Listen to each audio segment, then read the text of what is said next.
Here's how this looks all together here. Lower back started screaming. Help! Help!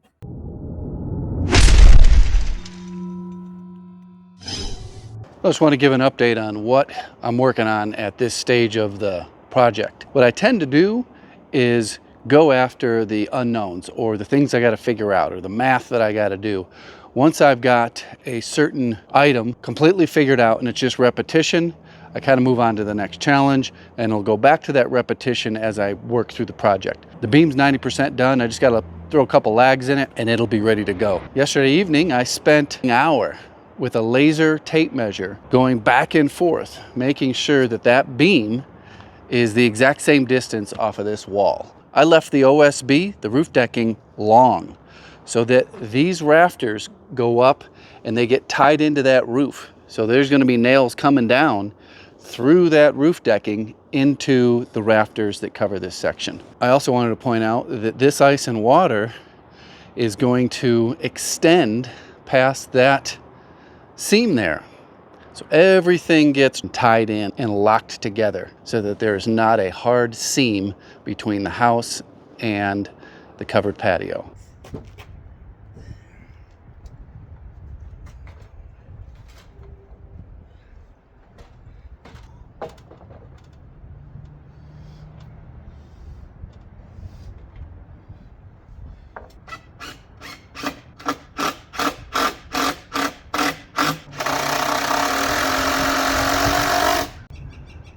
The tip that comes with these SD screws is not this one. This one's mine.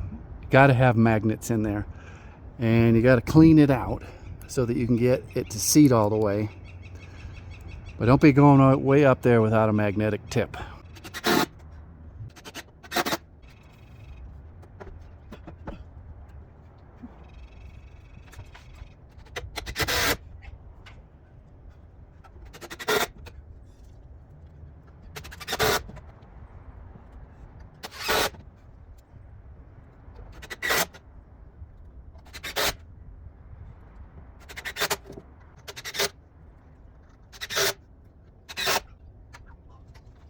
I was lifting that second rafter into place, and I was bent over and I lifted it up, and a disc in my lower back started screaming, "Help! Help!" And I powered through. My guess is it's bulged, but I've got to head home. I've already taken 4 of these and get horizontal.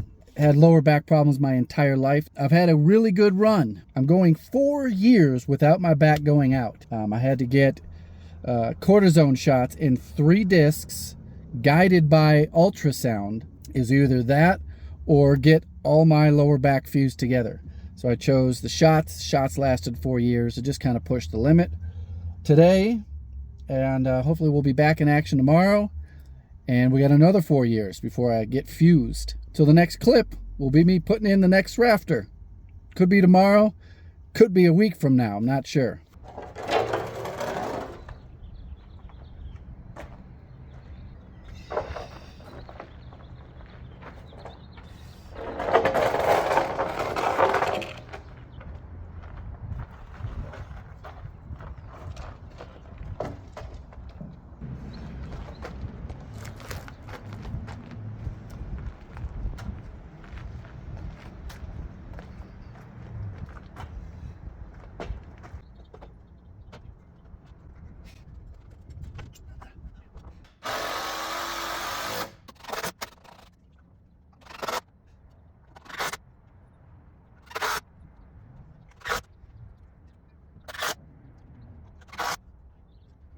So far I've installed 5, and I took pretty much 2 days off. I worked on the beam, different beam connections, and nailing off the beam. Have everything marked out on the ledger and the beam, and now I'm just going to go through and put all the joist hangers up. You can see I've got 2 installed down at this end, 1 in the middle, and 2 at this end. The ends of the joists are toe-nailed with screws to the beam. That's going to stabilize the beam while I'm up there working on it.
So here's my process of selecting boards. These two over here got to go back. This one here I'm considering taking back because of that crack. But if let's say I'm going to choose this one here. I'm going to find the crown because these boards go this way or that way. I mark it on both sides, take it over there, mark the angle, cut the angle, and then put it in. Another thing I do is I kind of bend these out a little bit before I put the board in. On that last one you watched me put in, I didn't do that and it wouldn't fit. Here's an example of one that's not bent out. You can see they kind of naturally pinch together. So I flex them out a little bit, and once the rafter's in here, these screws suck these sides back together. So I've just been plugging away at these. They're pretty simple. Some boards are beautiful, amazing. This next one I'm putting up is straight as an arrow. Can't even find a crown on it. Some of them are best suited for firewood. Of course, that's just my opinion. They will all straighten out once I get the blocking in and the decking on.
Here's how this looks all together here.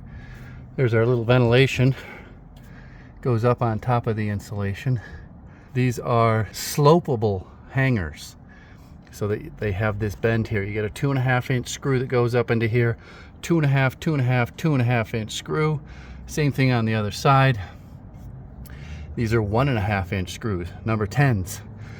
The reason they're not longer is because there's nothing on the other side. So you want all your threads in the actual wood, not penetrated through and dangling out the other side. All loaded up. Put your comments below. Are they going to take these back? I called. They said they would. I don't know if I was talking to some sort of corporate office or the actual yard that I'm returning these to, so we'll see. This one here, I don't know, looks like a beaver milled this one. It's got some holes in it and there's some cracks on the other side.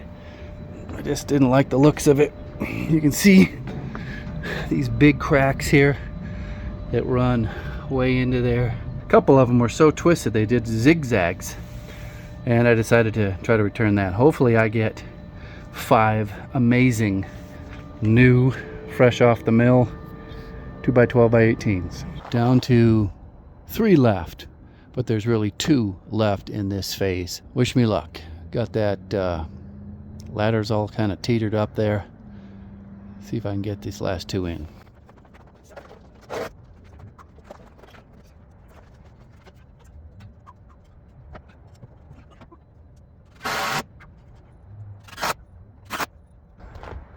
Wasn't as bad as I thought.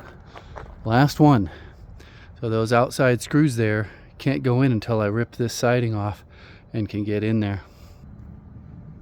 I got about 2 more rafters to put in on this end here, but they're going to be both skewed and sloped very slightly over there. You have to wait till the next video to see how I figure out that skew and slope.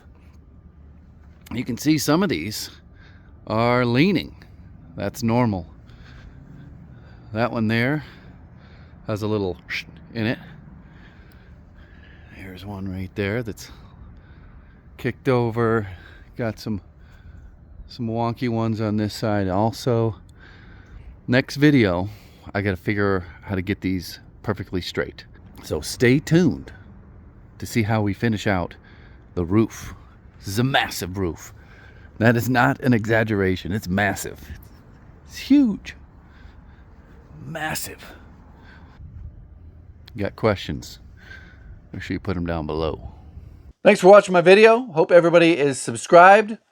I'm going to answer some questions from last week's video. If you want to catch up on all of the parts to this project, there'll be a playlist down in the description. First question from last week is apparently people don't know what pressure treated lumber is.